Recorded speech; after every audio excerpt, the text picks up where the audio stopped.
आप सभी का आपके अपनी YouTube channel study with friends में। और हर बार की तरह मैं आपके साथ जुड़ चुका हूं। और जैसे कि हमने आपसे वादा किया था कि हम 1000+ क्वेश्चन लेके आएंगे स्टैटिक जीके के, आप लोगों ने वीडियो देखी होगी, उसमें हम लोगों ने बात करी थी। तो आज इसकी ये पहली क्लास होने वाली है और इस क्लास में हम 50 क्वेश्चन आप लोगों के साथ शेयर करेंगे। और ये जो क्वेश्चन होने वाले हैं ये प्रीवियस ईयर क्वेश्चन है जो अभी तक के एग्जाम हुए हैं, एमटीएस हो चाहे जीडी हो चाहे कोई भी एग्जाम हुआ, उसके ये क्वेश्चन है। हम लोगों ने गूगल पे सर्च करके एक क्वेश्चन आप लोगों के लिए छांटा है और इनको तो हम याद करेंगे, साथ में हमने सोचा कि आपको भी याद करवाएंगे। और इन क्वेश्चन को याद कर लिया समझ लिया, आपके तो 10-20 क्वेश्चन तो इन पे रख के ही है, क्योंकि 1000 क्वेश्चन है, आने कितने रहते हैं वहां से और 25-30 आएंगे क्वेश्चन टोटल में से। तो कम से कम 10 तो समझ के चलिए कि 10 क्वेश्चन तो यहाँ से आने ही आने हैं, क्योंकि ये प्रीवियस ईयर क्वेश्चन होने वाले हैं। तो चलिए स्टार्ट करते हैं। तो पहला क्वेश्चन पे आते हैं। पहला क्वेश्चन क्या बोल रहा है कि what was the main object of the first 5-year plan. क्या कह रहा है कि प्रथम पंचवर्षीय योजना का मुख्य लक्ष्य किससे संबंधित है। और ये जो क्वेश्चन है इसमें हम लोगों ने आपको ऑप्शन नहीं दिए हैं, क्योंकि आप लोगों को वन लाइनर में याद होना चाहिए एकदम exact.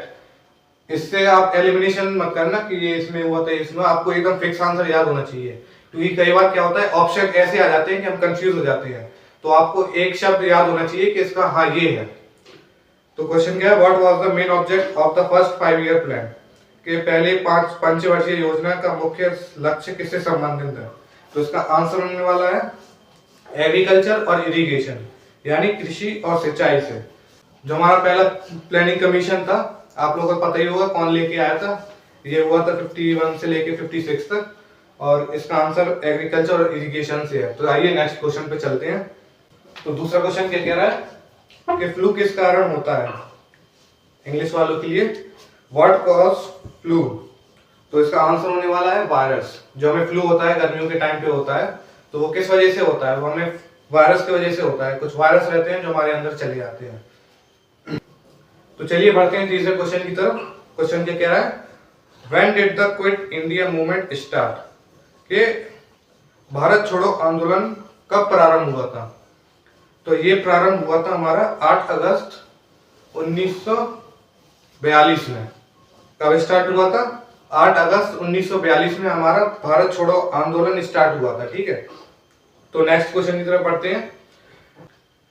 When did the Nobel prize start, क्या बोला है कि नोबेल पुरस्कार कब से आरंभ हुआ था। तो इसका आंसर है 1901 से, 1901 AD से हमारा ये स्टार्ट हुआ था। और ये जो हमारे नोबेल थे वो एक इंसान के नाम पे रखा गया है, और उनकी संपत्ति के आधार पर हमें नोबेल प्राइज का जो राशि मिलती है, हमें जो प्राइज मिलता है अमाउंट में, वो उनकी जो वो है संपत्ति उसके हिसाब से मिलता है। तो चलिए बढ़ते हैं नेक्स्ट क्वेश्चन की तरफ। तो चलिए बढ़ते हैं 5th क्वेश्चन की तरफ। और 5th क्वेश्चन हमारा क्या है, who was the creator of Madhushala, कि मधुशाला का रचयिता कौन है। तो इसका आंसर होने वाला है हरिवंश राय बच्चन। जो हमारे बच्चन साहब हैं उनके पिताजी हरिवंश राय बच्चन, आप लोग को पता तो होगा ही। तो चलिए बढ़ते हैं 6th क्वेश्चन की तरफ। 6th क्वेश्चन क्या है, भारत का सबसे ऊंचा दरवाजा कौन सा है। इंग्लिश में which is the highest get in India. तो इसका आंसर होने वाला है बुलंद दरवाजा। जो बुलंद दरवाजा है हमारे इंडिया का सबसे ऊंचा गेट है। वैसे तो गेट हमारे बहुत सारे हैं, लेकिन जो ऊंचा है हाइट में वो है बुलंद दरवाजा। तो 7th क्वेश्चन की तरफ बढ़ते हैं। गोवा किस नदी के किनारे है। Goa is on the bank of which river. तो वो होने वाली है मंडोवी नदी। मडगांव नाम तो आपने सुना ही होगा, मडगांव गांव वहां पे है। तो मडगांव से आप ऐसे भी याद कर सकते हैं कि गोवा में क्या है मडगांव, और गोवा में कौन सी नदी है, मंडोवी नदी। तो चलिए बढ़ते हैं 8th की तरफ। क्वेश्चन के प्रकाश संश्लेषण में हरा पौधे किस गैस को छोड़ते हैं। Which gas do green plants release during. तो इसका आंसर होने वाला है ऑक्सीजन। जो हमारे पौधे होते हैं वो कौन सी गैस छोड़ते हैं, वो छोड़ते हैं ऑक्सीजन, और लेते कौन सी है, वो लेते हैं कार्बन डाइऑक्साइड। तो चलिए क्वेश्चन 9 की तरफ बढ़ते हैं कि मुक्त रूप से निलंबित चुंबकीय सुई किस दिशा में टिकती है। In which direction does the freely suspended magnetic needle point. जो हमारे कंपास की निडल होती है, वो आप लोगों ने जब कंपास देखा होगा कि उसमें सिर्फ एक जो रहती है वो प्रॉपर रहती है, कि उसमें तो दिखाई देती है, जब हम उसको थोड़ा बहुत टर्न करते हैं इधर उधर तब जाके वो हिलती है। लेकिन वो जो नॉर्मली जिसमें रहती है वो होता है नॉर्थ से साउथ। आप लोगों ने फोन में के कंपास में भी देखा होगा, नॉर्मल कंपास में भी देखा होगा, नॉर्थ टू साउथ रहती ही है। तो चलिए क्वेश्चन 10 की तरफ पढ़ते हैं। क्वेश्चन क्या है? Thein dam Punjab is situated on which river? जो हमारा थीन बांध है पंजाब में किस नदी पर स्थित है? तो वो है रावी नदी पर। जो हमारा थीन बांध है जो कि पंजाब में है, वो रावी नदी के ऊपर बना है। तो चलिए क्वेश्चन 11 की तरफ पढ़ते हैं कि इसरो पूर्ण रूप से क्या होगा, इसका फुल फॉर्म क्या होगा, कि what is the full form of ISRO? ISRO का फुल फॉर्म क्या है? तो इसका फुल फॉर्म है इंडियन स्पेस रिसर्च ऑर्गेनाइजेशन। ये तो नॉर्मल से क्वेश्चन है, इसको तो आप कर ही लोगे, इतना तो मुझे विश्वास है, लेकिन पढ़ना तो पड़ेगा, नहीं तो क्वेश्चन है, भगवान करे ऐसे ही क्वेश्चन आ जाए, इजी सब पास हो जाए। तो चलिए बढ़ते हैं नेक्स्ट क्वेश्चन की तरफ 11 पे, कि डायबिटीज बीमारी किस अंग को प्रभावित करती है? कि which organ is affected by diabetes? तो वो होती है पैनक्रियास। तो चलिए बढ़ते हैं नेक्स्ट क्वेश्चन की तरफ। नेक्स्ट क्वेश्चन कौन सा है? In which state दचीग्राम sanctuary located? कि दचीग्राम अभ्यारण्य किस राज्य में स्थित है? तो वह है हमारा जम्मू कश्मीर। तो चलिए बढ़ते हैं नेक्स्ट क्वेश्चन की तरफ, कि वियना जो कि ऑस्ट्रेलिया में है is situated on the bank of which river? जो हमारा वियना है ऑस्ट्रेलिया में आता है, वो किस नदी के किनारे बसा हुआ है? तो वो हमारी है डैन्यूब नदी। जो हमारी डैन्यूब नदी है उसके किनारे हमारा वियना बसा हुआ है, जो कि ऑस्ट्रेलिया में है। ठीक है, तो चलिए बढ़ते हैं नेक्स्ट क्वेश्चन की तरफ, कि विच माइक्रो ऑर्गेनिज्म कॉजेज ट्यूबरक्लोसिस? जो हमारा तपेदिक रोग होता है, जो हमारा तपेदिक रोग किस सूक्ष्म जीव से होता है? कि हमारा जो ट्यूबरक्लोसिस है किस जीव से होता है? सूक्ष्म जीव से। तो वो हमारा होता है बैक्टीरिया से। What is the capital of Turkey? जो हमारी तुर्की देश की राजधानी कौन सी है? तो वो है अंकारा। अंकारा जो है वो तुर्की देश की भाषा, वो है कैपिटल, जैसे हमारी न्यू दिल्ली है वैसे ही वहां की अंकारा है। तो बढ़ते हैं नेक्स्ट क्वेश्चन की तरफ। नेक्स्ट क्वेश्चन क्या है?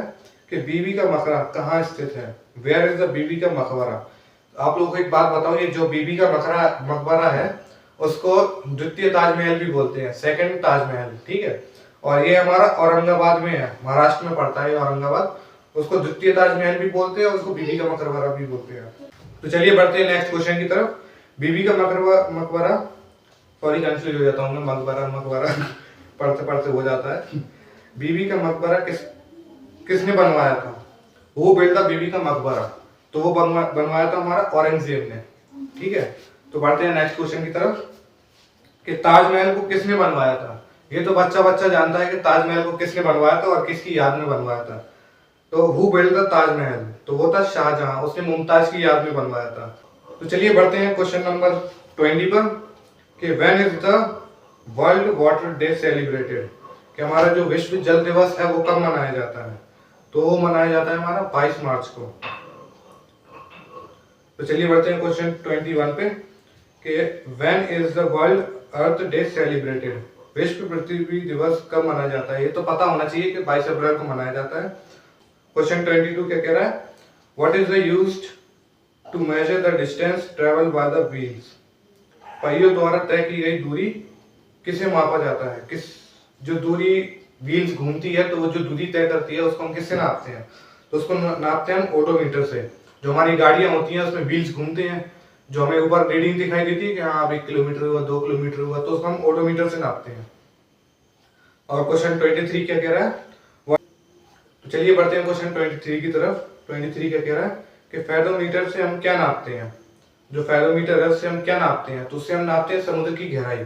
जो हमारे शिप्स वगैरह होते हैं, सबमरीन वगैरह होते हैं, वो किसके उससे देखते हैं कि 2000 डेप्थ में जाना है हमें मीटर में, कि 200 मीटर डेप्थ में जाना है, तो उसको हम नापते हैं फेरोमीटर में। और क्वेश्चन 24 क्या कह रहा है? कि कावेरी जल विवाद के निपटारे के लिए गठित कावेरी जल न्यायधारणी का गठन कब किया गया था? कि when was the Kaveri water tribunal constituted to settle the Kaveri water dispute? तो वो हुआ था हमारा 2 जून 1990 को।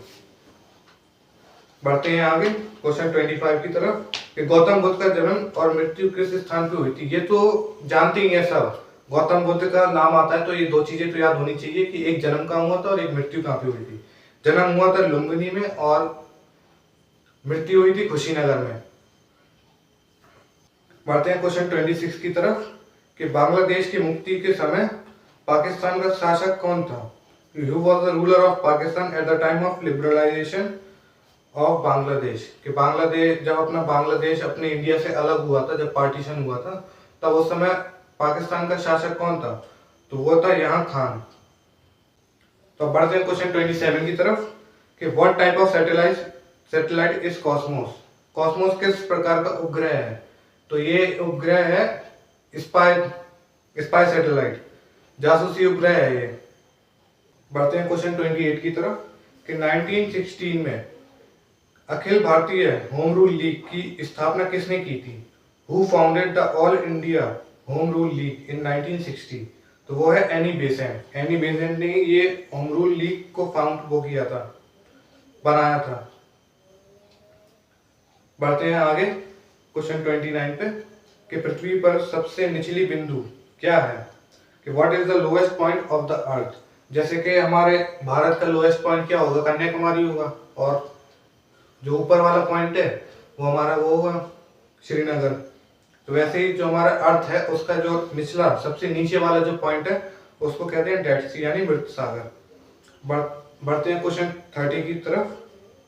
चलिए बढ़ते हैं क्वेश्चन 30 की तरफ। ये जो क्वेश्चन आप लोगों को लिख के नजर आ रहे हैं, या तो आप इसकी स्क्रीनशॉट ले लीजिए या तो इनको नोट कर लीजिए कि जो भी आप डेली के 50 याद करेंगे, वैसे तो आप लोग याद करेंगे, तो ये जो 50 है इनको भी याद करना, क्योंकि ये प्रीवियस ईयर क्वेश्चन के ही है।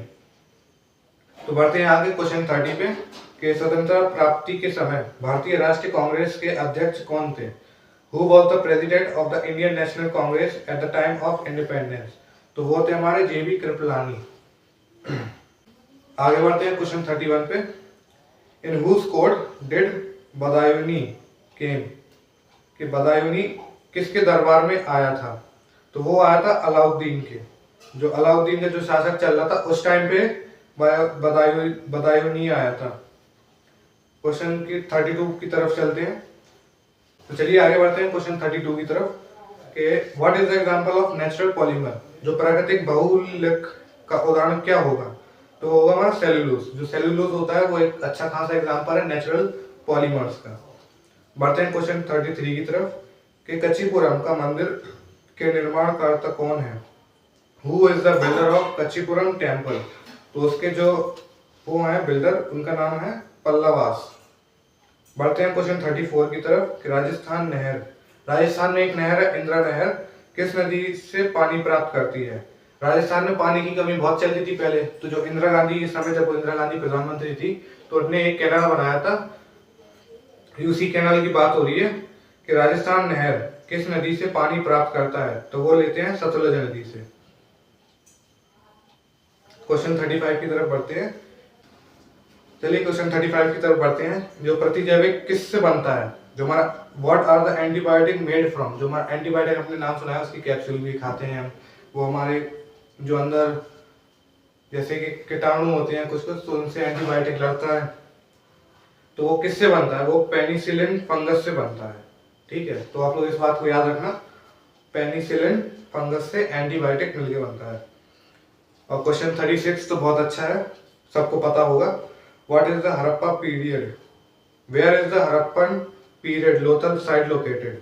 हड़प्पा कालीन में जो लोथल जगह है वो कहाँ स्थित है? तो वो स्थित है गुजरात में। क्वेश्चन 37 की तरफ बढ़ते हैं। What is the vector of kala-azar? कि कालाजार का रोगवाहक क्या है? तो वो है सिकटा फ्लाई। जो सिकटा मक्खी है वो इसका वो एक रीजन है कि कालाजार जो हमें होता है रोगवाहक, तो वो सिकटा फ्लाई की वजह से होता है। क्वेश्चन 38 की तरफ बढ़ते हैं कि what type of civilization was the Indus valley civilization? Sindhu घाटी सभ्यता है किस प्रकार की सभ्यता है? तो वो एक शहरी सभ्यता है। आप लोगों ने देखा होगा कि वहां पे जो घर बने हैं वो ईंट के बने हुए हैं, तो आप लोग सोच ही सकते हैं कि वो लोग कितने डेवलप थे। क्वेश्चन 39 की तरफ बढ़ते हैं कि सिंधु घाटी के लोग किसकी पूजा करते थे? जो whom did the people of Indus valley worship? कि जो इंडस वैली सिविलाइजेशन के लोग थे वो किसकी पूजा करते थे? तो वो करते थे पशुपतिनाथ की। क्वेश्चन 40 की तरफ पढ़ते हैं कि चंबल और साबरमती नदी प्रणाली किस पर्वत को द्विभाजित करता है? Which mountain is divided by the Chambal and Sabarmati river system? तो वो है अरावली पर्वत। जो अरावली पर्वत है उसको वो आप मैप में ध्यान रखिए अपने दिमाग में कि वो डिवाइड करती है चंबल नदी और साबरमती नदी को। तो बढ़ते हैं क्वेश्चन 41 की तरफ। In which state is Rudrasagar lake located? कि रुद्रसागर झील जो है वो किस राज्य में स्थित है? तो वो है मध्य प्रदेश में। मध्य प्रदेश हमारा सेंटर ऑफ इंडिया भी है। बढ़ते हैं क्वेश्चन 42 की तरफ। यदि दो तत्वों परमाणु की संख्या समान किंतु द्रव्यमान संख्या विभिन्न हो तो क्या कहलाता है? कि in the number of atoms of two elements is the same but the mass number is different, what is it is called? तो उसको बोलते हैं आइसोटोप्स। क्वेश्चन 43 की तरफ पढ़ते हैं कि what is the national game of Spain?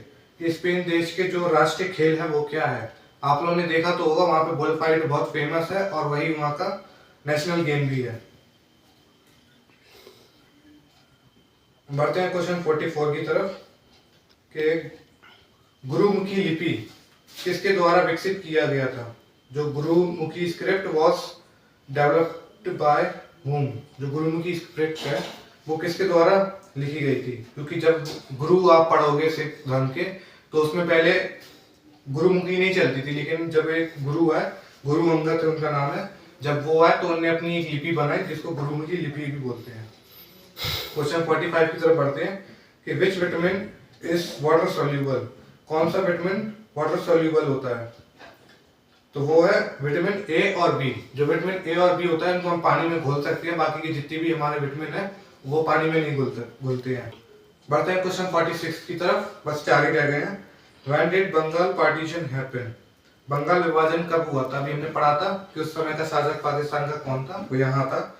तो अब क्या पूछा है कि when did the Bengal partition happen? तो वो हुआ था 1905 AD में। बढ़ते हैं क्वेश्चन 47 की तरफ कि who was the viceroy at the time of Bengal partition? Bengal विभाजन के समय वायसराय कौन था? अब जैसे कि आपसे पूछा था कि वहां का शासक कौन था, अब हमारे यहाँ का वायसराय कौन था उस समय? तो वो था लॉर्ड कार्जन। लॉर्ड कार्जन के बारे में तो पढ़ने को वही है कि बहुत कुछ उसने किया है, उसके बारे में तो हमें पढ़ना ही पड़ता है अलग से। बढ़ते हैं क्वेश्चन 48 की तरफ कि भारत के प्रथम क्रिकेटर कप्तान कौन थे? Who was the first cricketer captain of the India? ये तो सबको पता होगा कि सीके नायडू है। बढ़ते हैं क्वेश्चन 49 की तरफ कि census comes under which list? जो जनगणना सूची होती है वो किसके अंतर्गत आती है? जनगणना तो फिलहाल 2011 में हुई थी, अभी उस पर काम चल रहा है तो जाने कब होगी। फिलहाल तो जितने भी क्वेश्चन आएंगे 2011 के हिसाब से आएंगे। जैसे कि हमारे अभी तो 140 करोड़ से आगे बढ़ चुकी है हमारी वो आबादी, लेकिन उसमें 121 करोड़ है। बढ़ते हैं क्वेश्चन 50 की तरफ जो कि आखिरी होने वाला है। क्या है? Who is the chairman of planning commission? जो योजना आयोग का अध्यक्ष कौन होता है? तो आप लोग इस बात को याद रखना कि जो प्लानिंग कमीशन का जो अध्यक्ष होगा या चेयरमैन होगा वो हमेशा प्रधानमंत्री होगा। तो हमारे 50 क्वेश्चन कंप्लीट हो चुके हैं। आई होप आप लोगों के क्वेश्चन अच्छे लगे होंगे और आप लोग इनको अच्छे से याद करोगे। तो कल हम फिर मिलेंगे अलग 50 क्वेश्चन की तरफ, और हम 5-6 क्वेश्चन का रिवीजन भी करेंगे। एक तरीके से टेस्ट हो जाएगा कि देखने के लिए आपको याद हुए भी कि नहीं। तो मिलते हैं फिर कल।